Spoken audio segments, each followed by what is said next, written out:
Olá, alunos, tudo bem? Então, eu sou a Prof. Dai. A gente vai continuar, agora eu vou tirar minha máscara aqui para que a gente possa, então, conversar um pouquinho sobre a nossa segunda aula de língua portuguesa e literatura, tá? A segunda aula que a gente vai conversar hoje, a gente vai tratar sobre as figuras de linguagem. O que são essas figuras de linguagem, pessoal? Tá? Qual que é a função da figura de linguagem? Então, são recursos utilizados pelos escritores, por nós, quando a gente escreve, enfim, né? Principalmente nas poesias também, para dar força, para dar ênfase, tá? ênfase àquilo que a gente quer escrever, certo? Então, as figuras de linguagem, elas se classificam, elas são classificadas de acordo com a intenção que a gente utiliza elas, tá? Então, nós vamos ver aqui um pouquinho sobre a antítese. Antítese são ideias opostas, tá? É quando a gente escreve uma coisa numa frase e logo abaixo na outra do texto a gente escreve algo oposto àquilo. Por exemplo, ele estava triste, mas alegre. Então a gente utiliza-se de duas coisas opostas, diferentes. Eu trago ali no material que tem para vocês, tá? A palavra, um trechinho do poema de Carlos Drummond de Andrade, tá? A palavra nasce-me, fere-me. Então ela nasceu e ao mesmo tempo ela me feriu. Mata-me, ressuscita-me. Então observe, ele coloca no poema, né? Mata-me e ressuscita-me. Então ele tem uma antítese utilizada nesse pequeno trecho do poema dele, tá? Porque ele utiliza a palavra mata-me e utiliza a palavra ressuscita-me. Utiliza a palavra nasce-me e utiliza a palavra fere. Então são ideias opostas dentro do mesmo texto. Isso é uma antítese e normalmente ela ocorre em poemas. Por isso que eu trouxe o exemplo de Carlos Drummond de Andrade. Trago outro exemplo ali. A guerra não leva a nada, devemos buscar a paz. Então, observe que tem duas palavras opostas. A guerra não leva a nada, devemos buscar a paz. A palavra guerra e a palavra paz, então, são classificadas como figuras de linguagem chamada antítese, porque tem duas ideias opostas, ok? Partindo disso, então, a gente tem a catacrese. Já ouviram falar, né, gente? Dente de alho, cabeça de cebola, né? Então, esses termos que vocês utilizam, a gente chama de catacrese, porque não existe, como que a gente vai falar que existe um dente de alho? Né? Não é um dente do alho que a gente tira. Então, isso é a catacrese, tá, pessoal? É emprego impróprio de um termo, por não existir um termo adequado para utilizar. Então, a gente aprendeu desde pequenininho, com a avó, com a nona, com o tio, de que é o dente de alho, a cabeça de cebola, né? A cabeça do alfinete. Então, não existe uma palavra correta para falar sobre aquele gomo ali, né, do alho que a gente abre. Então, chamaram de cabeça de alho, né? Perdão, dente de alho. Então, isso se chama catacrese, porque não existe um termo, adequado para designar aquele objeto, né? E aí, então, foi dado esse termo, a gente utiliza esse termo que é visto de antepassados, de vó, de nona, como eu falei, e a gente vem aprendendo. Então, olha que legal, a gente tem as figuras de linguagem no nosso dia a dia e a gente não sabe qual que é o significado delas, né? E elas têm um significado. Muito interessante isso, galera. Então, o eufemismo. Então, o eufemismo a gente utiliza também muito no nosso dia a dia, né? Por exemplo, quando a gente quer falar para um amigo que ele não entendeu alguma coisa. Então, a gente, às vezes, tenta não dizer, você é burro, né? Aí a gente diz assim, você não está sendo muito inteligente, você não está sendo muito sábio. Então, o que acontece? A gente, você não está sendo muito sábio. Então, sábio, né, na realidade, é uma palavra que a gente utiliza para não dizer assim, você está sendo burro. Certo? Então, esse eufemismo é uma coisa que a gente utiliza muito no nosso dia a dia, tá? É muito importante a gente falar sobre isso. Né? Então, consiste no emprego de palavras ou expressões rudes e desagradáveis, suave. Então, a gente utiliza outras expressões para não ficar aquela expressão rude e desagradável, né? Passou desta para uma melhor. Quando a gente vai dar uma notícia triste, tu não vai chegar a dizer, às vezes a pessoa quer achar uma forma de dizer que a pessoa não está mais presente entre nós. Então, isso que a gente fala é um eufemismo, porque a gente está substituindo em ao invés de chegar e dizer assim, nossa, a pessoa morreu. né? João morreu. Não, João não está mais entre nós, João não está mais presente neste mundo. Então, isso que a gente utiliza se chama eufemismo. E olha como a gente utiliza isso bastante no nosso dia a dia, né?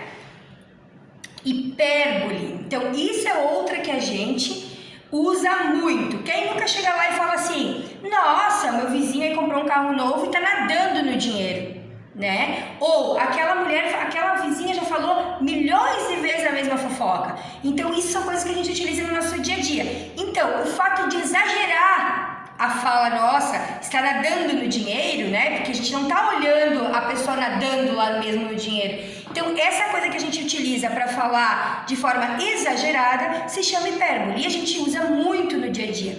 Quero te dar 1000 beijos, né? Tu não vai lá e contar 1000 beijos, tu vai ficar dando 1000 beijos de verdade na pessoa. Então, o que tu fez? Tu exagerou, né? Por quê? Porque tu quer dizer pra ela assim: estou te amando, gosto muito de você e vou te dar 1000 beijos, né? Então, ou quando a pessoa faz uma coisa que a gente gosta, a gente diz: ai, obrigada, vou te dar 1000 beijos, 1000 abraços. Então, isso é uma hipérbole, a gente exagera quando a gente está falando sobre aquele determinado ato, tá?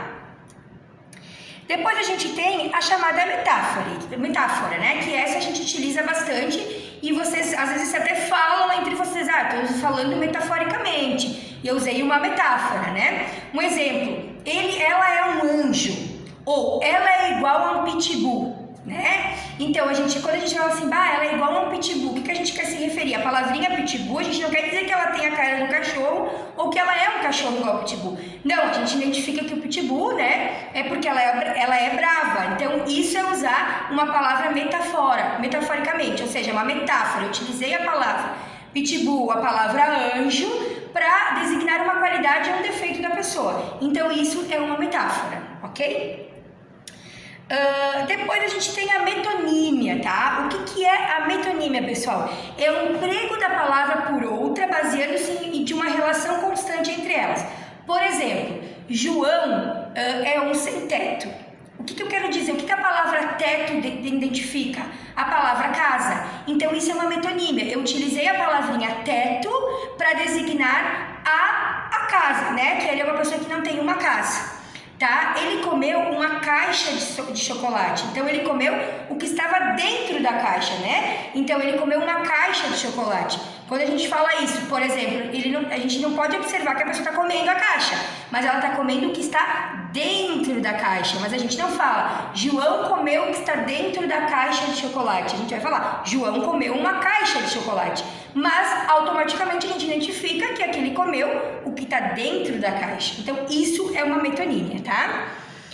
Perifrase. Por exemplo, o rei das selvas, né? Então, quem que é o rei das selvas? É o leão. Então, eu quero identificar algo, e aí, para ficar mais fácil eu identificar aquele algo, eu designo com um nome. Um exemplo: o rei das selvas. Automaticamente eu sei que é quem? O leão. Tá? Consiste em substituir um nome por uma expressão que identifique com facilidade, né? A cidade Luz é muito bonita. Então, qual que é a cidade Luz, né? É Paris. Então, eu identifico que a cidade Luz é Paris. Isso, então, é uma perifrase, certo?